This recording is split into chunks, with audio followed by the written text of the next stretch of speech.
கர்த்தருடைய பரிசுத்த நாமத்திற்கு மகிமை உண்டாவதாக. இந்த நாளிலும் நம்முடைய தியானத்திற்கு ஆதாரமாக எரேமியா தீர்க்கதரிசியின் புத்தகம் 18ஆம் அத்தியாயம் 4வது வசனத்தை நான் வாசிக்கிறேன். குயவன் வரைந்து கொண்டிருந்த மண்பாண்டம் அவன் கையிலே கெட்டு போயிற்று. அப்பொழுது அதை திருத்தமாய் செய்யும்படிக்கு தன் பார்வைக்கு சரியாய் கண்டபடி குயவன் அதை திரும்ப வேறு மண்பாண்டமாக வரைந்தான். அதே அத்தியாயத்தில் 6வது வசனத்தில் வரும்போது, இஸ்ரவேல் குடும்பத்தாரே, இந்த குயவன் செய்தது போல உங்களுக்கு செய்யக்கூடாதோ என்று கர்த்தர் சொல்லுகிறார். இதோ இஸ்ரவேல் வீட்டாரே, களிமண் குயவன் கையில் இருக்கிறது போல நீங்கள் என் கையில் இருக்கிறீர்கள். இந்த வசனங்களை ஆதாரமாக வைத்து, ஆண்டவரே, எங்களோடு கூட இந்த நாளிலே நீர் பேசும்படியாக நாங்கள் ஜெபிக்கிறோம். பேசுகிறவர் நீங்கள் அல்ல, பரிசுத்த ஆவியானவர் என்பதை நாங்கள் விசுவாசிக்கிறோம். அடியானே, தயவாய் நீர் மறைத்து, ஆண்டவரே ஆவியானவர் நீர் வெளிப்படும்படியாய் ஜெபிக்கிறோம். கேட்கிற ஒவ்வொருவருக்கும், பேசுகிற எனக்கும் ஆசீர்வாதமாய் மாற்றி தரும்படியாய் ஜெபிக்கிறோம். உம்முடைய நாமம் மகிமைப்படட்டும், தேவ சித்தம் நிறைவேறட்டும், உம்முடைய ராஜ்யம் கட்டப்படட்டும், உம்முடைய ராஜ்யத்தின் எல்கைகள் விஸ்தாரமாகட்டும். எல்லா துதி கன மகிமையும் நீரே எடுத்துக்கொள்ளும். இயேசு கிறிஸ்துவின் வெளியேற பெற்ற நாமத்தில் ஜெபிக்கிறோம். ஜெபங்கேளும் ஜீவனுள்ள எங்கள் நல்ல பிதாவே. எரேமியா தீர்க்கதரிசியின் புத்தகத்திலே 18ஆம் அத்தியாயத்திலே உங்கள் எல்லாருக்கும் தெரிந்த ஒரு பகுதி, குயவன் மண்பாண்டத்தை வரைந்து கொண்டிருந்ததான காரியம். அது 4வது வசனம், குயவன் வரைந்து கொண்டிருந்த மண்பாண்டம் அவன் கையிலே கெட்டு போயிற்று. அப்பொழுது அதை திருத்தமாய் செய்யபடி தன் பார்வைக்கு சரியாய் கண்டபடி குயவன் அதை திரும்ப வேறு மண்பாண்டமாக வரைந்தான். என்னை கேட்டுக்கொண்டிருக்கிற அருமையான தேவனுடைய பிள்ளைகளே, ரட்சிக்கப்பட்ட நம் ஒவ்வொருவருக்கும் வாழ்க்கையில் 2 பகுதிகள் காணப்படுகிறது. ஒன்று கிறிஸ்துவுக்கு முன், இன்னொன்று கிறிஸ்துவுக்கு பின். சரித்திரம் 2ஆக பிரிக்கப்பட்டிருப்பது போல நம்முடைய ஜீவியமும் 2ஆக பிரிக்கப்படுகிறது. கிறிஸ்துவை ஏற்றுக்கொண்டவருக்கு முன்பாக நம்முடைய வாழ்க்கை, கிறிஸ்துவை ஏற்றுக்கொண்ட பிறகு நம்முடைய வாழ்க்கை. கெட்டுப்போன பாத்திரங்களாய் இருந்த நம்மை ஆண்டவர் வரைந்து உருவாக்கி அந்த ரட்சிப்பின் பாத்திரமாக ஆண்டவர் நம்மை உருவாக்கினார். ஆனால் ரட்சிக்கப்பட்ட பிறகும் அநேக நேரம் நம்முடைய பாத்திரங்கள் அந்த தேவனுடைய பார்வைக்கு பிரியமாக இல்லாதபடி அது தீட்டுப்படுகிறது. அப்பொழுது திரும்பவும் ஆண்டவருடைய சமூகத்தில் நம்மை தாழ்த்தி ஒப்பு கொடுக்கும்போது ஆண்டவர் அதை வேறு ஒரு மண்பாண்டமாக அந்த பரம குயவனுடைய கரத்தில் ஒப்பு கொடுக்கும்போது அதை வேறு ஒரு மண்பாண்டமாக ஆண்டவர் வரைவதற்கு அவர் போதுமானவராக இருக்கிறார். இதை ஆண்டவர் அன்றைக்கு இஸ்ரவேல் குடும்பத்தாரே, இதை நான் செய்யக்கூடாதோ, குயவனுடைய கையிலே அந்த களிமண் எப்படி அடைபட்டு இருக்கிறதோ அதே போல நீங்களும் என்னுடைய கரத்திலே நீங்கள் வருவீர்களேயானால் நான் உங்களை நான் விரும்புகிற வண்ணமாக ஒரு மண்பாண்டமாக, ஒரு பாத்திரமாக நான் வரைவதற்கு நான் போதுமானவராயிருக்கிறேன். அந்த அதிகாரம் எனக்கு இருக்கிறது என்று அந்த அதிகாரத்திற்கு நாம் கீழ்ப்படிய வேண்டும் என்று ஆண்டவராய் இயேசு கிறிஸ்து நம்மோடு கூட சொல்லுகிறார். தேவனுடைய பிள்ளைகளே, இந்த நாளிலே நான் இந்த 2 வசனங்களையும் ஆதாரமாய் வைத்து கொண்டு 2 கொரிந்தியர் 4ஆம் அத்தியாயம் 6-7 வசனங்களுக்கு நான் உங்களை அழைத்து கொண்டு போக விரும்புகிறேன். 2 கொரிந்தியர் 4ஆம் அத்தியாயம் 6-7 இந்த மண்பாண்டங்கள் எப்படி கிறிஸ்துவுக்கு முன் இருந்தது, கிறிஸ்துவுக்கு பின் அந்த மண்பாண்டங்கள் எப்படி இருக்கிறது, அந்த மண்பாண்டங்கள் தேவன் விரும்புகிற அவருக்கு பிரியமான பாத்திரங்களாக எப்படி வரையப்பட வேண்டும் என்பதை பவுல் அப்போஸ்தலர் மூலமாக ஆவியானவர் நமக்கு எழுதி வைத்திருக்கிறார். கொரிந்து சபைக்கு எழுதும்போது, இருளிலிருந்து வெளிச்சத்தை பிரகாசிக்க சொன்ன தேவன் இயேசு கிறிஸ்துவின் முகத்தில் உள்ள தமது மகிமையின் ஒளியை தோன்ற பண்ணும் பொருட்டாக எங்கள் இருதயங்களிலே பிரகாசித்தார். ஒரு நாளிலே நாம் அந்த பாத்திர மண்பாண்டம் இருளடைந்திருந்தது. அந்த இருளில் இருந்த அந்த பாத்திரங்களில் அந்த தேவனுடைய மகிமையின் பிரசன்னம் வந்து நம்மை பிரகாசிக்க பண்ணி அந்த ரட்சிப்பின் பாத்திரமாக நம்மை மாற்றினது. இந்த மகத்துவம் உள்ள வல்லமை எங்களால் உண்டாயிராமல், நீங்களும் நானும் ரட்சிக்கப்பட்டது அல்லது நான் அபிஷேகம் பண்ணப்பட்டது அல்லது பரிசுத்தமாய் வாழ எடுக்கிற பிரயாசங்கள் அல்லது கர்த்தருக்காக நீங்களும் நானும் படுகிற பிரயாசங்கள், இது எல்லாமே நம்முடைய தனி தாளந்துகளினாலேயோ திறமைகளினாலோ அல்ல என்பதை விளங்கி கொள்ள வேண்டும். இந்த மகத்துவம் உள்ள வல்லமை, எனவேதான் முதல்ல பிரகாசம் என்று சொன்னவர் பிறகு வல்லமை என்கிற வார்த்தையை பயன்படுத்துகிறார். எங்களால் உண்டாயிராமல் அது தேவனால் உண்டாயிருக்கிறது என்று விளங்கும்படி இந்த பொக்கிஷத்தை, இந்த மகத்துவத்தை, இந்த வல்லமையை, இந்த பிரசன்னத்தை, இந்த அபிஷேகத்தை, இந்த ரட்சிப்பை எங்கே வைத்திருக்கிறாராம்? இந்த பொக்கிஷத்தை மண் பாண்டங்களில் நீங்களும் நானும் பெற்றிருக்கிறோம். நம்ம இந்த மண் பாண்டங்களில் கர்த்தருடைய பெரிதான இரக்கத்தினால, அவருடைய ஈவினால இந்த மண் பாண்டத்தில் நாம் இந்த பொக்கிஷத்தை பெற்றிருக்கிறோம். இன்றைக்கு நமக்குடைய ஆவிக்குரிய ஸ்டாண்டர்ட் அல்லது இன்னைக்கு நம்முடைய ப்ரெசண்ட் ஆவிக்குரிய நிலைமை, ஒருவேளை நீங்கள் திருப்தி அடையலாம் அல்லது மற்றவர்களை காட்டிலும் நான் வளர்ந்திருக்கிறேன் என்று சொல்லலாம். ஆனால் ஆண்டவர் நம்மிடத்தில் சொல்கிற ஒரு காரியம் என்னவென்றால், இது நம்மால் உண்டானதல்ல, இது தேவனால் உண்டானது. இந்த தேவன் அந்த மண் பாண்டங்களை கர்த்தருடைய சாயலுக்கு ஒப்பாக ஒவ்வொரு நாளும் மறுரூபமாக்கி அதை மகிமைப்படுத்தி கொண்டே அவர் இருக்க விரும்புகிறார். இது நீங்கள் இரண்டாவது அறிந்து கொள்ள வேண்டிய சத்தியம். அதை 2 கொரிந்தியர் 3:18 வாசிக்கும்போது, நாம் எல்லாரும் திறந்த முகமாய் கர்த்தருடைய மகிமையை கண்ணாடியில் காண்கிறது போல கண்டு, கண்ணாடிக்கு முன்பு நின்று பலவிதமான அலங்காரங்கள் செய்வதை விட அந்த வேத புத்தகமாகிய கண்ணாடியிலே நம்மை ஒப்பிட்டு பார்ப்போமானால், அந்த கண்ணாடியிலே, அந்த மகிமையின் கண்ணாடியிலே காண்கிறது போல கண்டு ஆவியாயிருக்கிற கர்த்தரால் அந்த சாயலாகத்தானே மகிமையின் மேல் மகிமை அடைந்து மறுரூபப்படுகிறோம். ஆண்டவருடைய சித்தம் அதுதான். ஒரு ரட்சிக்கப்பட்ட பிள்ளை குமாரன் பரிசுத்த நாமத்தில் தண்ணீரில் மூழ்கி ஞான ஸ்நானம் பெற வேண்டும், பரிசுத்த ஆவியானவருடைய அபிஷேகத்தை பெற வேண்டும், பரிசுத்த ஆவியானவரால் நடத்தப்பட வேண்டும், அதோடு ஊழியம் செய்ய வேண்டும், அதோடு கூட காணிக்கைகள் தசம பாகங்களை சபைக்கு செலுத்த வேண்டும், எல்லாரோடு கூட ஐக்கியமாக இருக்க வேண்டும். அதோடு கூட நின்று விடவில்லை. வேதம் சொல்கிறது, மகிமையின் மேல் மகிமை அடைந்து மறுரூபப்படுகிறோம். Present continuous tense. அது தொடர்ச்சியாக ஒரு கிறிஸ்தவனுடைய வாழ்க்கையில் நடக்க வேண்டிய ஒரு அனுபவம். இதை ஆண்டவர் இந்த நாளிலே நம்மிடத்திலே அவர் எதிர்பார்க்கிறார். ஆதாம் மண்ணிலிருந்து உருவாக்கப்பட்டான். அவன் ஒரு மண் பாண்டம். ஆதியாகமம் 2:7 வாசிக்கிறோம். மண்ணிலிருந்து மனித சாயலாக ஆண்டவர் ஒரு உருவத்தை செய்து தம்முடைய ஆவியை ஊதி ஜீவாத்மாவாக்கி ஒரு மனிதனை ஆண்டவர் உருவாக்கினார். ஆனால் வேதம் சொல்கிறது, தேவன் மனிதனை தேவ தூதரிலும் சற்று சிறியவனாக சிருஷ்டித்து மகிமையினாலும் கனத்தினாலும் அவனை முடிசூட்டினார். சங்கீதம் 8வது சங்கீதத்தில் 4வது வசனத்திலிருந்து 6வது வசனம் வரை நம்ம வாசிக்கும்போது இந்த சத்தியத்தை நாம் விளங்கி கொள்ள முடியும்.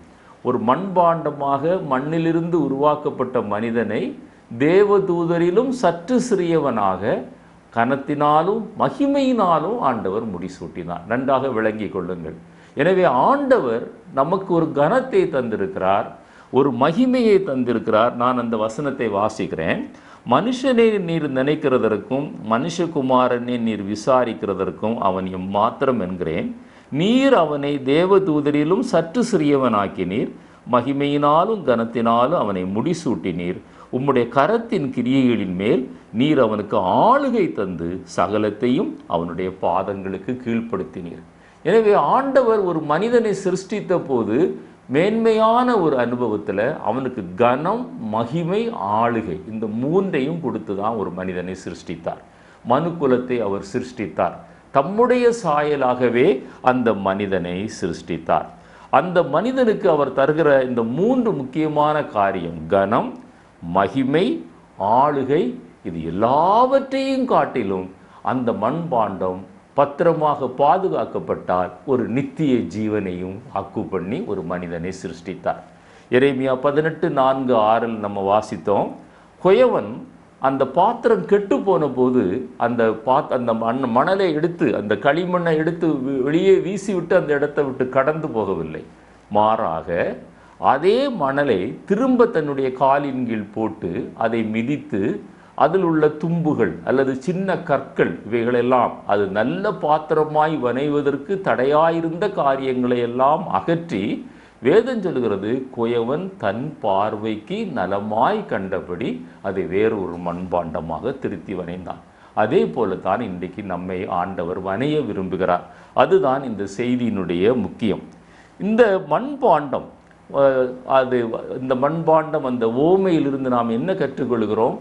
தேவன் நம்முடைய பரம குயவன். ஒரு தடவை அவர் நம்மை சிருஷ்டித்தார், தாயின் கற்பத்திலே சிருஷ்டித்தார். ஆதாமை போல நம்மை மண்ணிலிருந்து அவர் சிருஷ்டிக்கவில்லை. 2வது தடவையும் அவர் நம்மை மறுரூபப்படுத்துகிறார். அது இன்னொரு சிருஷ்டிப்பினுடைய இன்னொரு பகுதி.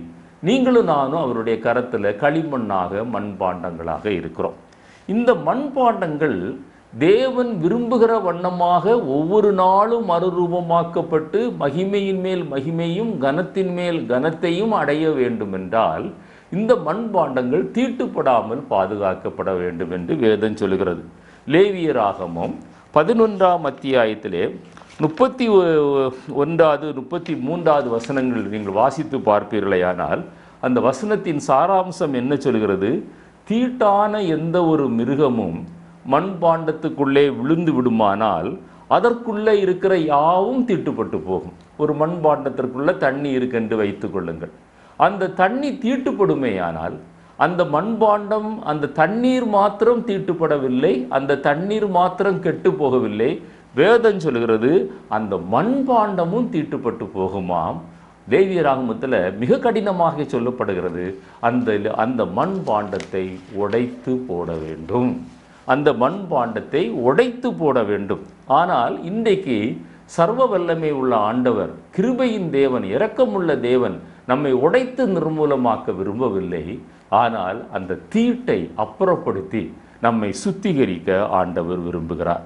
மண்பாண்டமாகிய மனிதன் என்றைக்கு அந்த விலக்கப்பட்ட கனியை அந்த ஏதேன் தோட்டத்தில் சாப்பிட்டானோ, ஆதியாகமம் 3ஆம் அத்தியாயம் 1லிருந்து 19 வசனங்கள் வரை நீங்கள் வாசித்து பார்ப்பீர்களேயானால் அங்கே எழுதப்பட்டிருக்கிறது, அவன் அந்த கனமாக மகிமையாக தேவனுடைய ஆளுகையை பெற்றவனாக சிருஷ்டிக்கப்பட்ட அந்த மண்பாண்டம் அன்றைக்கு தீட்டுப்பட்டது. அந்த தீட்டுப்பட்ட அந்த ஆதாமை ஆண்டவர் உடைத்து போட விரும்பவில்லை, அவனை அழிக்க விரும்பவில்லை. மாறாக அவனுக்கென்று ஒரு இரட்சிப்பின் திட்டத்தை அதே ஏதேன் தோட்டத்திலே அவர் நிறுவினார். அவர்கள் நிர்வாணியாய் இருக்கிறார்கள் என்று கண்டுகொண்ட போது அத்தியரைகளை தைத்து உலக பிரகாரமான ஒரு பரிகாரத்தை அவர்கள் தேடின போது கூட ஆண்டவர் அங்கே ஒரு மிருகத்தை அடித்து அந்த மிருகத்தின் தோலை எடுத்து அதை அவர்களுக்கு உடையாக கொடுத்து பிற்காலத்திலே மனுக்குலத்தை ரட்சிப்பதற்கு ஆண்டவராய் இயேசு கிறிஸ்து என்கிற ஒரு தேவ ஆட்டுக்குட்டி அடிக்கப்பட போகிறார் என்பதை ஆண்டவர் அன்றைக்கே அவர்களுக்கு அந்த ரட்சிப்பின் திட்டத்தை வெளிப்படுத்தினார். என்னை கேட்டுக்கொண்டிருக்கிற அருமையான தேவனுடைய பிள்ளையே, நம்முடைய தனிப்பட்ட வாழ்க்கையில், குடும்ப வாழ்க்கையில், நம்முடைய வேலை ஸ்தலத்தில், நாம் வசிக்கிற இடத்துல பல காரியங்களால் நம்முடைய மண்பாண்டம் தீட்டுப்படுவதற்கு வாய்ப்புகள் அதிகமாக இருக்கிறது.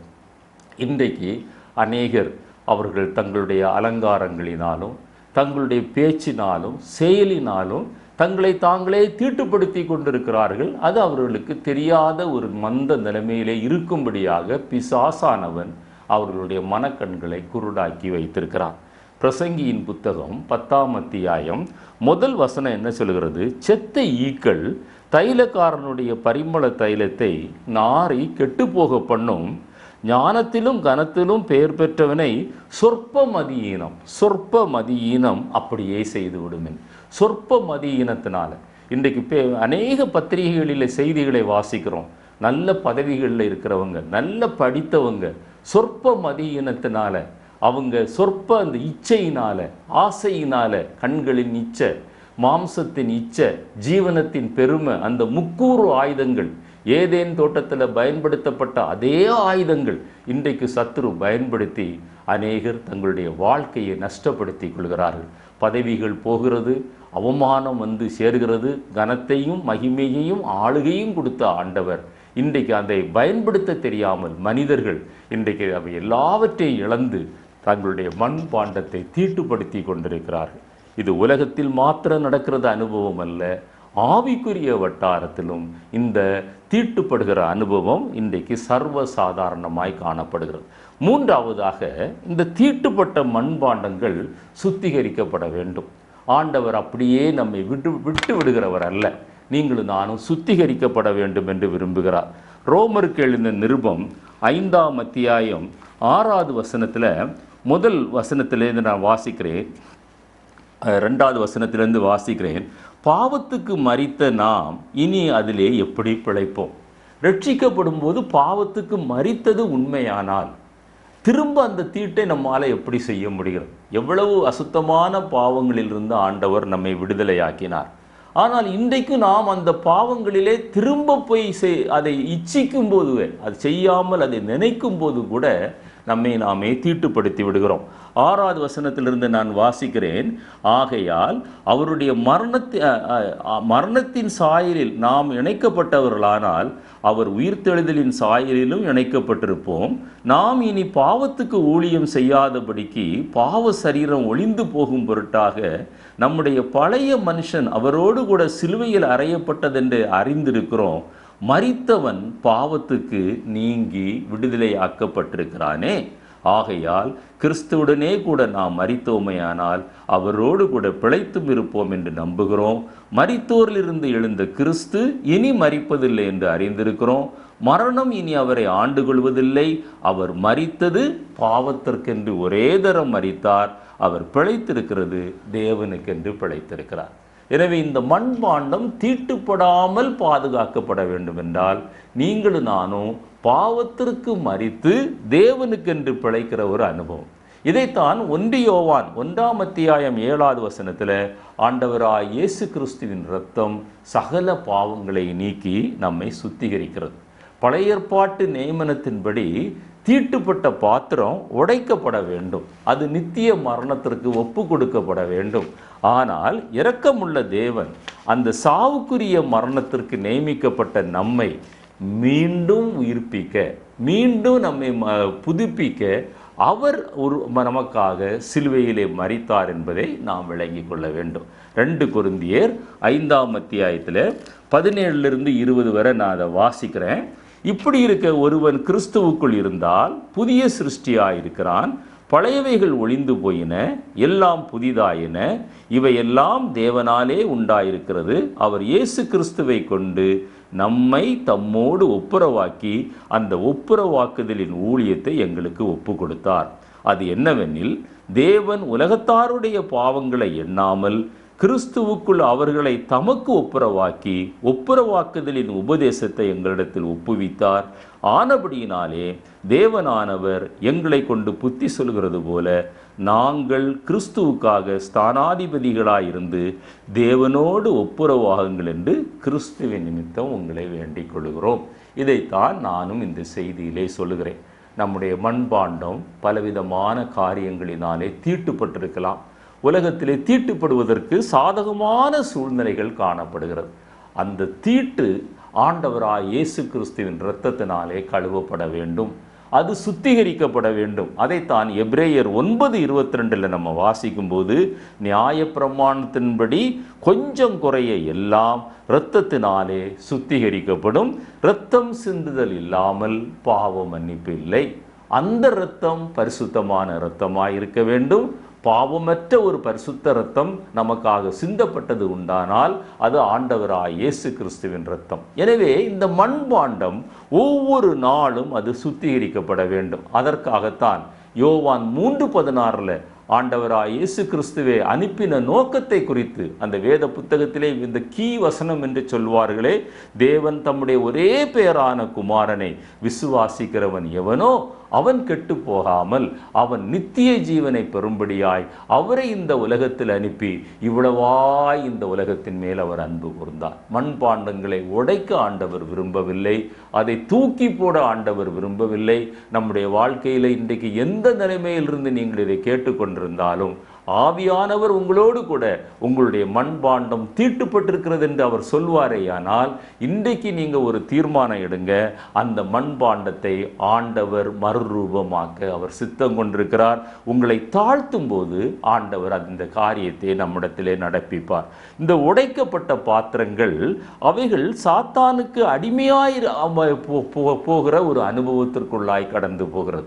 அதாவது மறுரூபமாக்கப்படாமல் உடைப்பதற்கென்று சில பாத்திரங்கள் நியமிக்கப்படுமேயானால் அவர்கள் சாத்தானின் அடிமைத்தனத்திலே காணப்படுகிறார்கள். அவர்கள் இந்த ரட்சிப்பை பற்றி நினைப்பதில்லை. பெற்றுக்கொண்ட ரட்சிப்பை அவர்கள் காத்து கொள்ள அவர்கள் விரும்புவதில்லை. அப்படி கனத்தினாலும் மகிமையினாலும் ஆளுகையினாலும் மனிதனை அவ்வளவு மேன்மையான நிலைமையிலே சிருஷ்டித்த ஆண்டவர் ஆதாமை அழிக்க விரும்பவில்லை.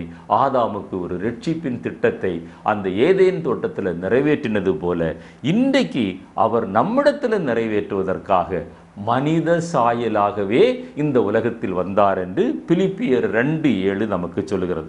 தம்மை தாமே வெறுமையாக்கி அடிமையின் ரூபம் எடுத்து அவர் மனுஷர் சாயலானார்.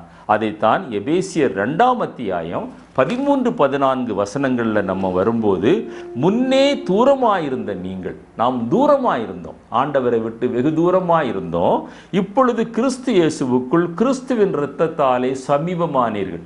இந்த முன்னே என்பது ரட்சிக்கப்படுவதற்கு முன்னேயும் அதை எடுத்துக்கொள்ளலாம்.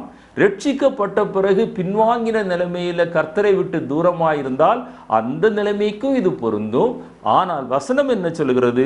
தூரமாயிருந்த உங்களை கர்த்தருடைய இயேசு கிறிஸ்துவின் இரத்தம் இன்றைக்கு அவரோடு கூட சமீபத்தில் கொண்டு வருகிறது. எப்படி எனில், அவரே நம்முடைய சமாதான காரணராகி இரு தரத்தாரையும் ஒன்றாக்கி பகையாக நின்ற அந்த பிரிவினையின் நடுச்சுவரை அவர் தகர்த்து இன்றைக்கு பிதாவாகிய தேவனோடு கூட நம்மை ஐக்கியப்படுத்துவதற்கு அவருடைய இரத்தம் இன்றைக்கும் அது போதுமானதாயிருக்கிறது. எனவே நம்முடைய வாழ்க்கையில தீட்டுப்பட்டிருக்கிற ஒரு அனுபவம் காணப்படுமேயானால், அல்லது அந்த பாத்திரம் இருக்க வேண்டிய நிலைமையில் இல்லாமல் வழிதப்பி சென்று கொண்டிருக்கிற ஒரு நிலைமையிலே காணப்படுமேயானால், ஆண்டவர் இன்றைக்கு நம்மோடு கூட பேசுகிறார்.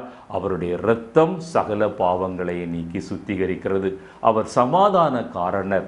அவர் அந்த பிரிவினையின் சுவரை, அப்பாவம் என்கிற அந்த பிரிவினையின் சுவரை அவர் தகர்த்து பிதாவோடு கூட நம்மை ஒப்புரவாக்குக அந்த ஒப்புரவாக்குதலின் ஊழியத்தை அவர் செய்கிறார். அதே மாதிரி ஒருவேளை ஆவிக்குரிய நிலைமையில தரித்திரராய் காணப்படுவோமேயானால், ஒரு வளர்ச்சியற்ற நிலைமையிலே காணப்படுமேயானால், உங்களை ஆவிக்குரிய நிலைமையில ஐஸ்வர்யவான்கள் ஆக்கவும் ஆண்டவர் போதுமானவராயிருக்கிறார். 2 கொரிந்தியர் 8:9 வாசிக்கும் போது, நம்முடைய கர்த்தராகிய இயேசு கிறிஸ்துவின் கிருபையை அறிந்திருக்கிறீர்களே, அவர் ஐஸ்வர்யமுள்ளவராயிருந்தும் நீங்கள் அவருடைய தரித்திரத்தினாலே ஐஸ்வர்யவான்கள் ஆகும்படிக்கு உங்கள் நிமித்தம் அவர் தரித்திரரானார். இது உலக பிரகாரமான காரியத்திற்கு இந்த வசனம் சொல்லப்பட்டிருந்தாலும், ஆவிக்குரிய தரித்திரத்தில் நீங்கள் இருந்தாலும் ஆண்டவர் ஒரு குற்றவாளியை போல அடிக்கப்பட்டார். உலகத்தின் பாவத்தை தன் மேல சுமந்து பாவத்தை சுமந்தவராய் அவர் அடிக்கப்பட்டார். அவர் பாவத்தின் நிமித்தம் அவர் தரித்திரரானார் ஆவிக்குரிய நிலைமையிலே. அதே போல நம்முடைய பாவத்தினால இன்றைக்கு ஆவிக்குரிய ஒரு தரித்திரத்தில் எழும்பி செயல்பட முடியாதபடி, பிரகாசிக்க முடியாதபடி, கர்த்தருக்கென்று உழைக்க முடியாதபடி கட்டப்பட்ட நிலைமையில், முடக்கப்பட்ட நிலைமையில் நீங்களும் நானும் காணப்பட்டாலும், ஆண்டவர் இன்றைக்கு நமக்கு கொடுக்கிற வாக்குத்தத்தம் என்னவென்றால், நம்முடைய அந்த தரித்திரத்தை நீக்கும்படி அவர் தரித்திரராகி நம்மை ஐஸ்வர்ய சம்பன்னராக மாற்ற விரும்புகிறார். மேலும் நம்மை குற்றமற்றவர்களாக, கண்டிக்கப்படாதவர்களாக மாற்றுவது அவருடைய சித்தமாயிருக்கிறது. நம்முடைய பாத்திரத்தில் என்ன தீட்டு இருந்தாலும், என்ன அழுக்கு இருந்தாலும், நம்முடைய சமையல் பாத்திரத்தில் அழுக்கு இருக்கும்போது நம்ம அப்படியே வைத்து சமைப்பதில்லை.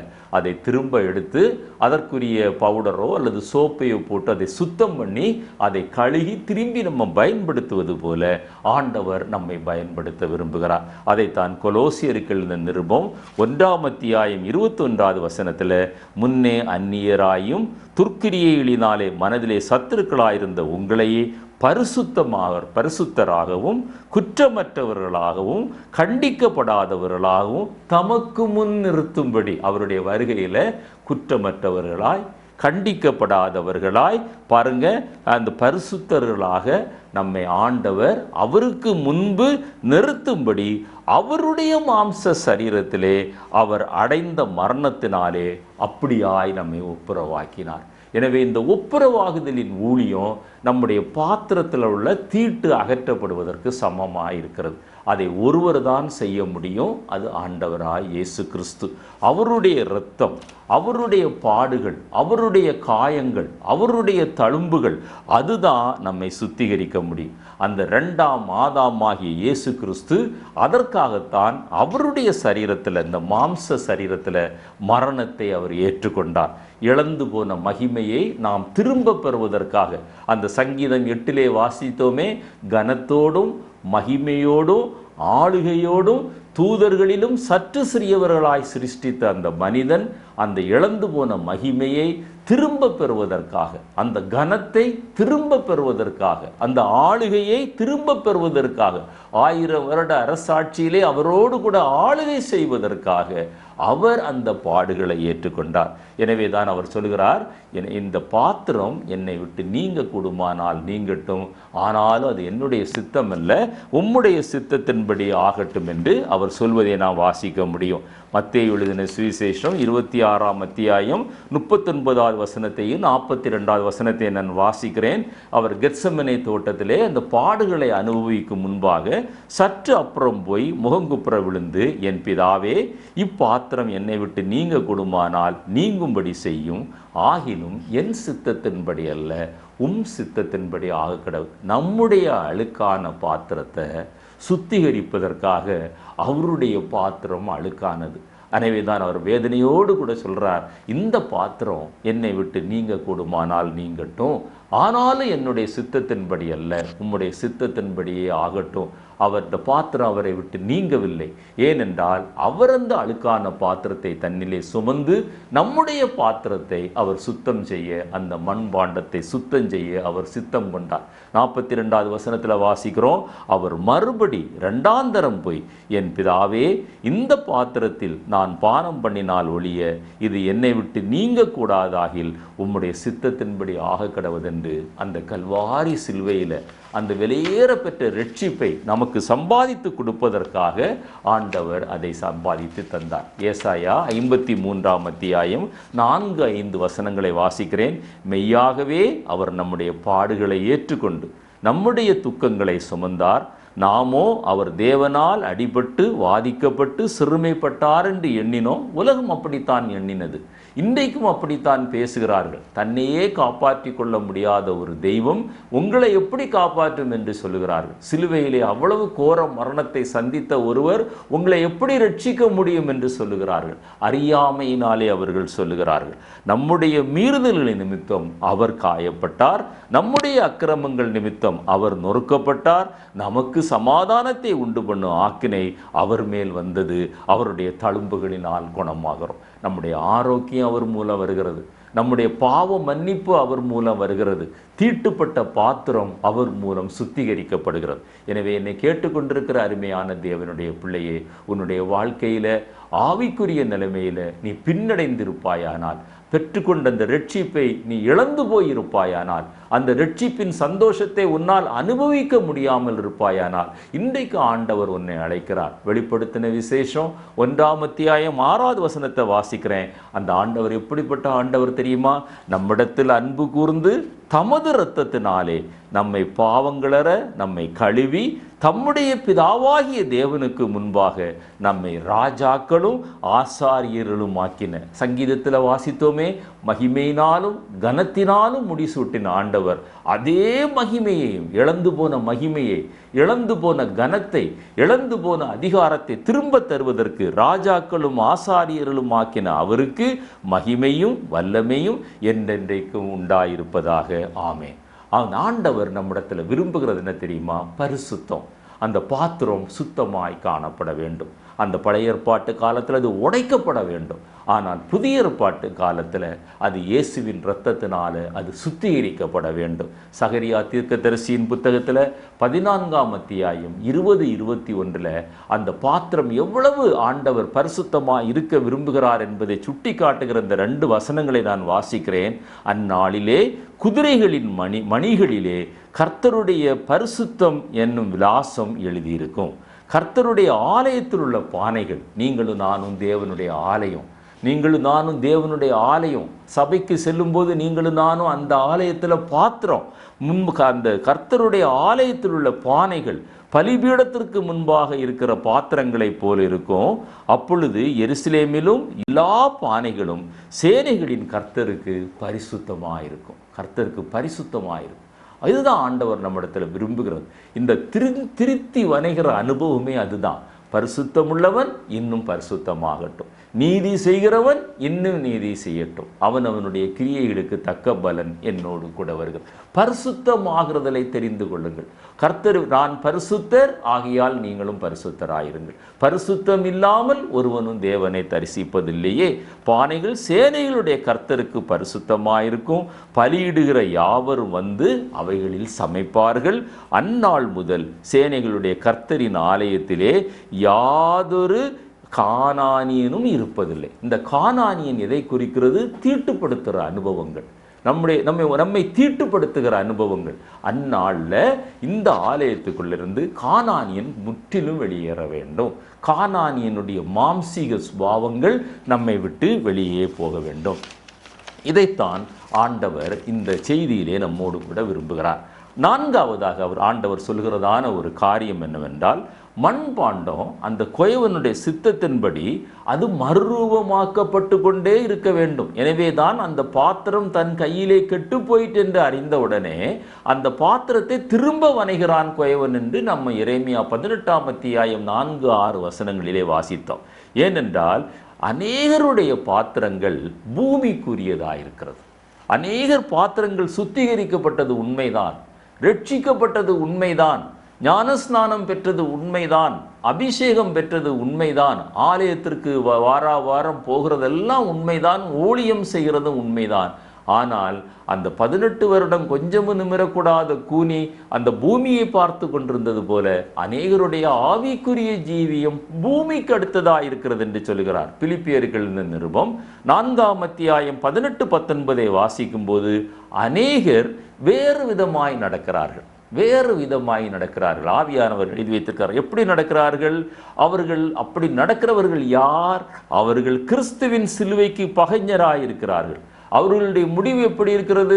வேதம் சொல்கிறது அவர்களுடைய முடிவு அழிவு, அவர்களுடைய தேவன் வயறு, அவர்களுடைய மகிமை அவர்களுடைய லெச்சையே. ஆண்டவர் மகிமையினாலும் கனத்தினாலும் ஆளுகையினாலும் நம்மை முடிசூட்டினார் என்று வாசித்தோம். ஆனால் இவர்களுடைய மகிமை என்னது? அவர்களுடைய லெச்சையே. அவர்கள் பூமிக்கு அடுத்தவைகளையே சிந்தித்து கொண்டிருக்கிறார்கள். வெளியில் ஒரு ஆவிக்குரிய தோற்றம், ஆனால் உள்ளத்தில் எண்ணமெல்லாம் சிந்தனையெல்லாம் பூமிக்கு அடுத்த காரியங்கள், மகிமை லெச்சையாய் காணப்படுகிறது என்று ஆவியானவர் சொல்லுகிறார். கொலோசியர் 3:2 வாஸ்து பாருங்க. பூமியில் உள்ளவைகள் அல்ல, மேலானவைகளை நாடுங்கள். மறுரூபமாக்கப்படுகிற பாத்திரம் இந்த பூமிக்கு அடுத்தவைகளை சிந்திக்காது. பூமியில் வாழ வேண்டும், பூமியில் உள்ள தேவைகள் சந்திக்கப்பட வேண்டும், நீங்களும் நானும் பூமியில் உள்ள ஆசீர்வாதங்களை பெற்றுக்கொள்ள வேண்டும். ஆனால் நீங்களும் நானும் இந்த பூமிக்கு உரியவர்கள் அல்ல, நாம் மேலானவைகளை நாடுகிற பரலோக வாசிகள் என்பதை ஒரு நாளும் மறந்து விடக்கூடாது. அதுதான் பாத்திரம் சுத்திகரிக்கப்படுகிற அனுபவம். கொலோசியர் 3:5 வாசிக்கிறோம். ஆகையால் விபச்சாரம், அசுத்தம், மோகம், துர்ரிச்சை, விக்கிரக ஆராதனையான பொருளாசை ஆகிய இவைகளை பூமியில் உண்டு பண்ணுகிற உங்களுடைய அவயவங்களை அழித்து போடுங்கள். உங்களுடைய அவயவங்களை அழித்து போடுங்கள். அந்த பாத்திரத்தில் அங்கங்கே சில தும்பு இருக்குது, அங்கங்கே சின்ன கல் இருக்குது, அதனால பாத்திரம் சரியாக வேலை செய்ய முடியலை. அதை அழித்து போடுங்கள் என்று ஆவியானவர் சொல்கிறார். கடைசியாக ஒரு காரியத்தை சொல்லி நான் முடிக்க விரும்புகிறேன். அநேக பாத்திரங்கள் எப்படி இருக்கிறது? அவன் பலகீனமான மண்பாண்டங்களாக இருக்கிறது. அந்த மண்பாண்டங்களால் பாடுகளை சகிக்க முடியல, உபத்திரவங்களை சகிக்க முடியல, ஆனால் ஆண்டவர் என்ன சொல்கிறாரு, நம்ம ஒரு வெற்றி உள்ள வாழ்க்கைக்கு ஆண்டவர் அழைக்கிறார். ஹேண்டில் வித் கேர்ன்னு போடுவாங்க, இந்த கிளாஸ் வெசல்ஸ்ல எல்லாம் அப்படி போடுவாங்க. அதே போல் மண்பாண்டத்தை நீங்களும் நானும் ரொம்ப கேர்ஃபுல்லாக ஹேண்டில் பண்ணணும். கொஞ்சம் கவனக்குறைவாய் விட்டுட்டோம்னா மண்பாண்டம் கீழே விழுந்துடும், அது உடைந்து விடும். அது it is not break proof, அது உடைந்து விடும், எளிதாக உடைந்து விடும். எப்பொழுது உடைந்து விடும்? உபத்திரவங்கள், பாடுகள், நிந்தைகள், அவமானங்கள், போராட்டங்கள், வியாதிகள், பலகீனங்கள் வரும்போது அநேகருடைய மண்பாண்டங்கள் கீறல் விடுகிறது அல்லது உடைந்து போகிறது. ஆவியானவர் அப்படிப்பட்ட ஒரு மண்பாண்டத்தை விரும்பல. அந்த பாடுகளுக்கு மத்தியிலும், உபத்திரவங்களுக்கு மத்தியிலும், வேதனைகளுக்கு மத்தியிலும் ஒரு வெற்றியுள்ள ஒரு மண்பாண்டமாய் நீங்களும் நானும் இருக்க விரும்புகிறார். 2 கொரிந்தியர் 12:9 வாசிக்கிறோம், பலகீனத்தில் நீங்களும் எப்படி அந்த மண்பாண்டத்தை காத்து கொள்ள வேண்டும். என் கிருபை உனக்கு போதும், பலவீனத்திலே என் பலம் பூரணமாய் உனக்கு விளங்கும் என்றார்.